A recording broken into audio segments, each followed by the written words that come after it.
I have been making this recipe for years. It is highly rated, literally thousands of 5-star reviews. And with this recipe, absolutely anyone can make perfect, tender, flaky biscuits at home. I'm going to be walking you through all the steps and showing you some of the common mistakes that people make without even realizing it. And whether or not you use my exact recipe or not, you're going to leave here being a better biscuit maker. Okay, so biscuits are simple. Technique is really the important thing here. Part of that is oven temperature. You need a nice high oven temperature. We're going with 425 degrees Fahrenheit. Get that preheated. Now, the next technique or a little thing to know has to do with your butter. You will need 6 tablespoons, so no, not a full stick, but grab the full stick. It's gonna make things easier later. 6 tablespoons of unsalted butter. You want this to be really, really cold. When I preheat the oven, about 10 to 15 minutes or 15 to 20 minutes before I start making my biscuits, I pop this in the freezer. Cold butter, cold milk, super important for nice, tall, flaky, buttery biscuits. So keep these ingredients cold. I'm gonna pop this back in the freezer. All right, biscuits, pretty basic ingredients. The quality of them does matter. So with that butter, I was using a European style butter. I was using Kerrygold there. You do not have to. They're going to be great even if you use generic store-bought butter, but this is one recipe where I will splurge and get the better butter because it makes a difference. Next ingredient, flour, 2 cups of all-purpose flour. This is 250 grams of flour. This recipe is also baking powder heavy. So these are nice baking powder biscuits. You need a tablespoon. Couple words on baking powder. You want to use one that doesn't have aluminum in it. Rumford doesn't usually have aluminum, so I like this one a lot. Do not use baking soda. Anyone who's ever had a problem with this recipe, turns out they use baking soda instead. They'll be terrible, they'll be salty, they'll be a mess. My best advice to you, anytime you're baking, is not to use a generic baking powder because it's prone to getting teeny tiny little lumps in it. Have you ever bitten into something and gotten like a bitter pocket of like bitter flavor? It's probably because your baking soda was lumpy. So either run it through a super fine mesh strainer if you're gonna use it anyway, or get yourself a not generic. Look, I use a lot of generic ingredients, but baking powder is never one of them. All right, a tablespoon, add that in. We also need a bit of sugar. So I use just a tablespoon of granulated sugar in this recipe. It's not going to make your biscuits super sweet, but what sugar does here is it's going to add a really nice depth of flavor, makes them delicious. Next, just a teaspoon of salt. This is just regular table salt. All right, get these all stirred together, get everything nicely combined. Not too much to see here right now. We're just incorporating our ingredients well. Okay, let me grab my butter from the fridge. Freezer, grab it from the freezer. Nice and cold, but not too cold. Anything longer than like 20 minutes, it's going to be really hard to grate and you're going to be mad at me and you're mad at yourself. So like 20 minutes is the sweet spot. We're going to be grating our butter. So a lot of recipes use a pastry cutter. I hate using a pastry cutter and I don't feel like it does a good job of distributing the butter really well. So instead we're going to grate it. We only need 6 tablespoons. So we are going to use those last 2 tablespoons to hang on to the butter so we don't end up grating our knuckles, which is a terrible experience. All right, so let's grate this. It's a lot messier if it's not frozen. We're just kind of gonna mark where those last 2 tablespoons are. We'll go down to that point. Now, sometimes with these biscuits, I will actually make them in a food processor and I'll skip grating the butter, but that's same ingredients, but different pitfalls and things to watch out for when you're making it with a food processor. So I feel like that's a whole different video. Let me know if that's something you'd like to see. In addition, I don't want any of that wrapper in there. That would be terrible. How embarrassing. Okay, last 2 tablespoons. We'll use this for another day. All right, let's take a look at that butter. I think you want to get a nice shot of this. Ta-da! And make sure you get it all out of the inside of the grater because it's going to kind of want to stick there. Nice view in there. See that? Probably never looked there before, did you? All right, we're gonna get that butter out. This goes right into our flour mixture. Pick it up. Break it up a little bit. All of that in there. We want nice buttery biscuits, no butter left behind. Plus then you have to clean it up. Now we're just going to use a spoon and we're going to stir this together. And I kind of like chop it a bit with a spoon to break up the butter. You can get in close on this, Nick, so that people can see what we're doing here. First, we just kind of make sure all of that butter is tossed. If any of it's sticking together, as butter is prone to do, just kind of stab it a little bit. And get a little stabby here. Do you have any rage you need to take care of? I guess only a little bit of rage. It's not a good way to get out a lot of rage, but this can help. Anger management, mild anger management. We're really just stirring it together. Okay.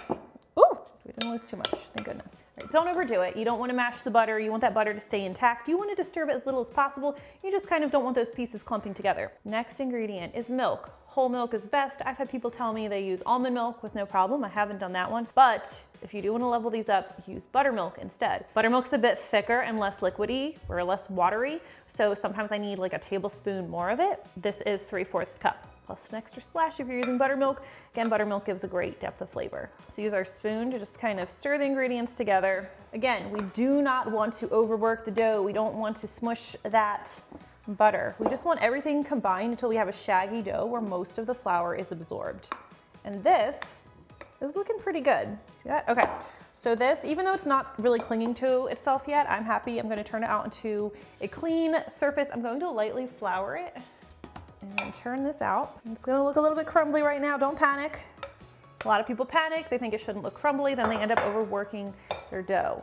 Anything left, we're getting off the spoon. We want it all. We are going to very gently work the dough together. We're going to use our hands a bit, but something to remember is our hands are warm. We want this dough to stay as cold as possible. So quickly work everything together until it's cohesive and like clinging to itself.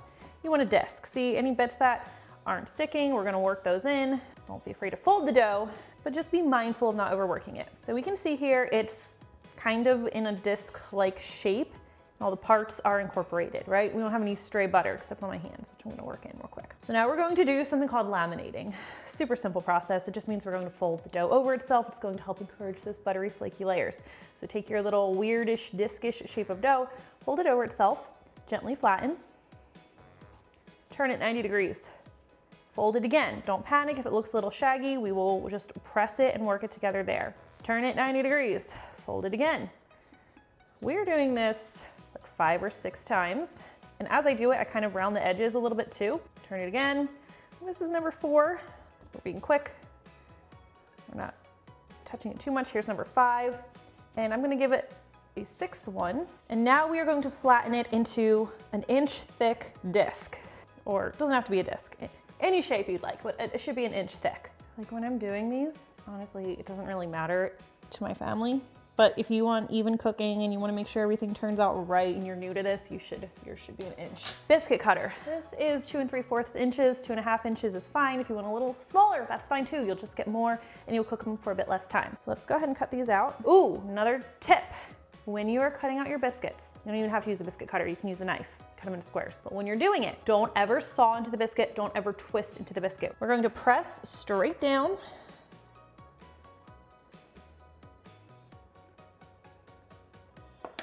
Lift straight up, and then we have our biscuit. Where do we put this biscuit? We need a baking sheet. Classic baking sheet, parchment paper, lined with parchment paper. We're just going to drop this guy right here. Let's go ahead and do our next one. Sometimes I'll put them in a glass pie plate. They'll be touching each other and I'll bake them there. That's always going to take a bit more time, so just keep that in mind. I actually want these guys to be pretty close together. I like to put the biscuits less than a 1/2 inch apart. Now, after you cut out like 3 or 4 of them, you're not going to easily be able to get another one. So what we're just going to do is just regroup the dough. Just take the scraps. I will usually fold them over itself. I'll laminate it again like 2 or 3 times just to get it nice and smooth. But your reworked biscuits are always going to look a little bit funkier than your first cuts. Okay, this last guy is not really gonna fit in that cutter nicely. So we're just gonna shape him ourselves and he'll be a little funny looking, but he's still gonna taste good. I'll flatten him a little bit so he doesn't look too weird. That'll work. All right, these are going to go into the center rack of our 425 Fahrenheit oven. They'll bake for about 12 minutes and you'll likely notice a nice light golden browning on top. These smell amazing. And I don't know if you can see this. I mean, this one kind of almost popped open like an accordion. They're hot. I don't want it to fall apart on me. But like, look at these flaky layers. Look at these. This is the biscuit I'm reaching for. Like, he's so tall and flaky, he almost fell over. You can avoid that if you make your biscuits not quite as tall. But this is what being gentle with handling your biscuits, using all cold ingredients, is going to get you. This one looks a little bit better because he didn't, go so flaky, he fell over. That's the one I'm going for though. Look at that though. Look at these biscuits. You can tell how flaky they are. All right, let's open them up.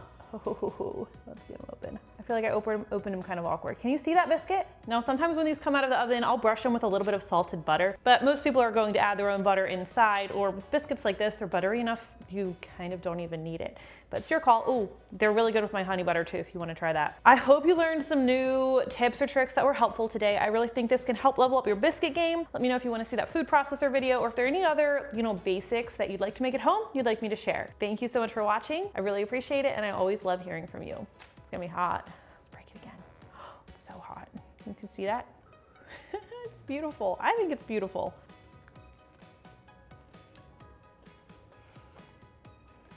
I just have no words. Like, you have to try this. This is the canned stuff. Like, it's not even in the same league. It's not even in the same world.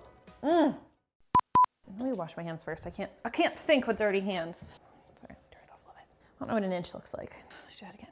I should use a smaller cutter. I'm panicking. Oh, nope. I thought you were low, but I was like, maybe not. Did that look good, Nick? Would you eat this biscuit? Okay.